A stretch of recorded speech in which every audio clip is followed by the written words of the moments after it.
Fala pessoal, mais um vídeo rápido aqui para o canal da Brasiltech e hoje eu quero apresentar esse lançamento aqui da Brasiltech, que é essa família de DDRs.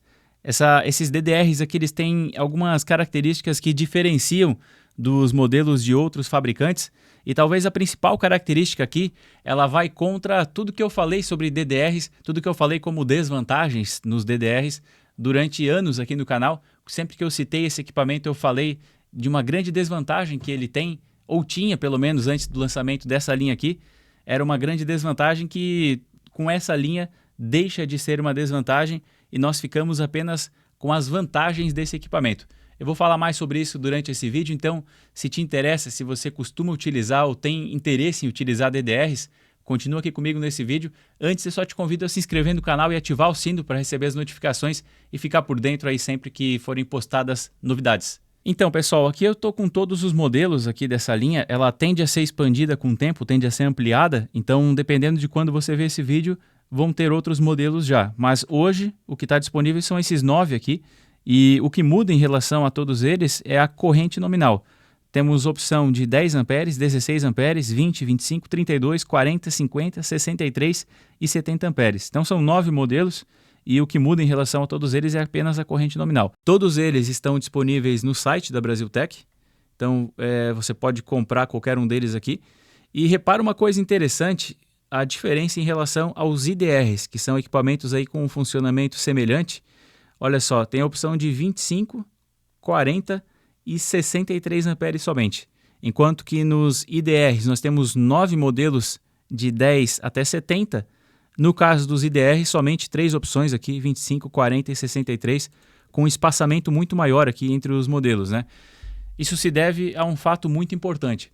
Os IDRs, eles protegem unicamente contra fuga de corrente e, consequentemente, contra choque, né? Quando o choque acontece para a terra, da fase para o terra, porque o choque nada mais é do que uma fuga para a terra onde a corrente está passando pela pessoa, né? O caminho para que a corrente vá para a terra é a pessoa e por isso tem então um choque.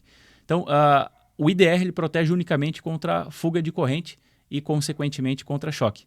No caso do DDR é um disjuntor diferencial residual. IDR é interruptor diferencial residual. O DDR é disjuntor diferencial residual. Portanto, se é um disjuntor, então protege contra curto-circuito e sobrecarga também. E você pode substituir um disjuntor já existente. E para que essa substituição possa ser feita, para que você consiga encaixar um DDR no seu projeto, para que fique próximo da corrente do projeto e você não precise aumentar muito os cabos ou diminuir muito a carga e conseguir utilizar um equipamento desse, então se tem muito mais variedade. Enquanto no IDR não tem tanta variedade, porque como ele não faz proteção contra sobrecarga e você vai precisar de um disjuntor, nada impede de utilizar um DDR de 63 amperes quando o disjuntor é um de 20, por exemplo. Não tem problema, ele não faz proteção contra curto-circuito e sobrecarga, então você tem que manter o disjuntor vai fazer essa proteção e o IDR vai ser instalado do lado, então, em série com o disjuntor, e aí qualquer um deles que desarmar vai interromper o circuito. O IDR fica somente para fuga de corrente, e nesse caso, então, tanto faz a corrente dele, só precisa ser maior que a corrente do circuito, ele precisa suportar a corrente do circuito. Então, se o disjuntor é de 20, qualquer IDR vai te atender, desses que eu mostrei, né, de 25, de 40 ou 63. Agora, se o disjuntor é de 50, por exemplo, aí o modelo utilizado precisa ser o de 63.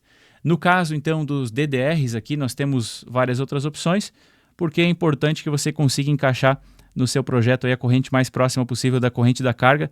Precisa ficar abaixo do que o cabo consegue suportar, mas precisa ficar acima também do que a carga demanda, e por isso é importante ter uma variedade um pouco maior. E até por questão de substituição também. Qual que é a grande vantagem do DDR? É espaço, né? Porque enquanto que no IDR você precisa ter um disjuntor também, aqui ele faz a proteção que o disjuntor faz. Então faz curto-circuito, faz sobrecarga também e faz a proteção contra a fuga de corrente. No caso da fuga de corrente é 0,03 amperes, ou seja, 30 miliamperes é o indicado para a proteção de pessoas, né? Nos IDRs existem os modelos também para 300 miliamperes, ou seja, 0,3 amperes. E aí a proteção ela não é contra-choque, porque é um valor muito alto já, né? E não seria uma proteção adequada. é mais proteção, por exemplo, contra incêndio, né? Já que uma fuga de corrente pode acabar ocasionando um incêndio. Nesse caso aqui, proteção de pessoas, então. E, bom, a grande vantagem é a questão de como você condensa a função de disjuntor com a de IDR, você consegue substituir dois equipamentos por um só, e aí também ganha no espaço, né? Enquanto que o IDR ele ocupa dois polos e você precisaria de mais um disjuntor aqui do lado para fazer um disjuntor monofásico, né? Para interromper a fase e fazer a proteção contra curto-circuito e sobrecarga. Aqui você faz todas as funções com apenas esses dois polos e acaba economizando espaço então no quadro. Mas qual que é aquela característica que eu falei que é específica dessa família aqui, que faz com que ela seja bastante superior em relação a outros modelos de outros fabricantes? É o preço. E por que o preço é tão importante nesse caso? Eu sempre falei do DDR, eu sempre falei, nunca escondi as vantagens dele, porque realmente ele tem as vantagens de ocupar menos espaço, de fazer a proteção contra curto-circuito e sobrecarga também, em relação ao IDR, né, comparando com o IDR. Mas nesse caso dessa família aqui especificamente, é mais barato comprar o DDR do que comprar o IDR mais o disjuntor. Os preços eles variam de acordo com impostos, de acordo com a data em que você vê esse vídeo aqui, a tendência é que possa existir alguma variação, mas hoje um DDR desse aqui está custando na casa dos R$90, é muito barato, né? Ele é feito numa carcaça que se assemelha muito à carcaça dos disjuntores, e até por isso também que tem é possível economizar na escala, né? Por isso fica mais barato também, é um dos motivos de ficar mais barato. Repara que esse modelo ele tem rebites aqui em cima também, para que você consiga dar um aperto bacana nesses parafusos. Existem modelos que têm rebite só aqui e aqui em cima, são 4 rebites. Esse aqui tem esses dois adicionais aqui para que se possa apertar esses parafusos sem que fique abrindo aqui, né? É normal que esse tipo de equipamento, não só o DDR, mas também os disjuntores, eles abram aqui quando não existe esse rebite. Acabamento disso aqui é muito bem feito, tá? Muito bom mesmo o acabamento dessa linha. E com essa característica de ser mais barato do que a soma do IDR com o disjuntor, só tem vantagem, né? É mais compacto, é mais barato também, então vale a pena utilizar essa linha aqui de DDRs. Hoje são todos de dois polos, então fase e neutro, né? Diferente de um disjuntor onde você só passa fase, aqui no IDR ou DDR, qualquer um dos dois, você precisa passar o neutro também, até porque é através da comparação da corrente das fases com a do neutro que possibilita fazer esse desarme aí quando detecta uma fuga de corrente. A corrente que entra pelas fases tem que ser a corrente que sai pelo neutro, né? Entra por uma fase e sai pelo neutro, quando é monofásico. Quando é bifásico, existe circulação de corrente entre fases, né? Mas o somatório total da corrente das fases com a corrente do neutro tem que ser zero. E aí, quando essa corrente fica acima de zero, existe então o desarme aqui, um gatilho faz o desarme desse DDR. Eu vou ligar um aqui para mostrar uma característica também. É possível detectar se a falha foi causada por sobrecarga ou curto-circuito, ou ainda se essa falha foi causada por fuga de corrente. Eu vou mostrar aqui como fazer isso e também vou mostrar como fazer o teste aqui nesse DDR. Olha só, acabei de alimentar esse DDR aqui. Eu coloquei fase então no primeiro polo e o neutro no segundo polo. Aqui tem um N, inclusive, para mostrar que deve ser dessa maneira, né? Sempre o fase pelo lado esquerdo e o neutro pelo lado direito.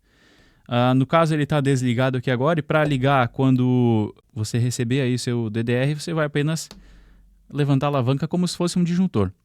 Bom, nesse caso aqui ele já está operando, está conduzindo, você tem a alimentação em cima e a saída para carga embaixo, né? Esse aqui é o de 10 amperes então, e quando houver uma sobrecarga ou um curto-circuito, o que vai acontecer é dessa manopla aqui desligar também como um disjuntor, assim como você aciona conforme é um disjuntor, aqui você desliga, o desligamento também acontece da mesma maneira.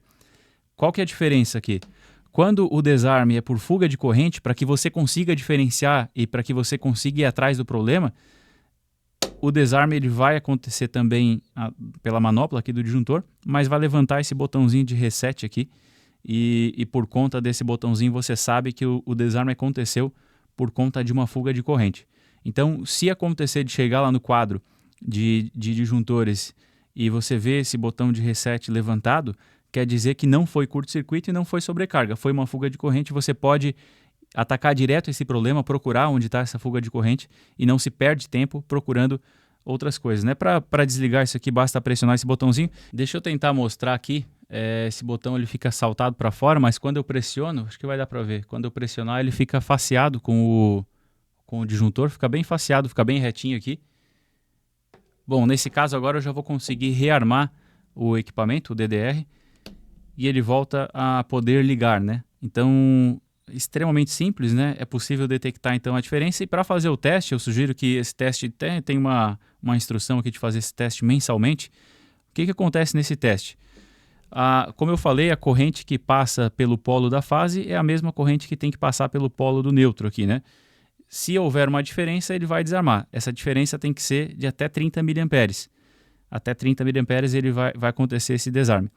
Bom, se eu apertar o botão, eu vou estar conectando a fase aqui de baixo com o neutro aqui de cima. Então, a corrente que vai passar por aqui não é a mesma que vai passar por aqui, porque eu estou conectando um resistor então, que vai fazer essa ponte. Esse resistor vai simular uma corrente de pouco mais de 30 mA, então, para que esse desarme possa acontecer.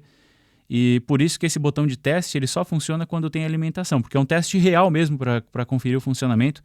Não é um teste onde só acontece um desarme mecânico mesmo. É um teste elétrico para que você possa averiguar realmente o funcionamento desse equipamento. Então, apertando aqui, desarma e vai levantar novamente o botão de reset aqui, então, porque nesse caso foi um desarme por fuga de corrente.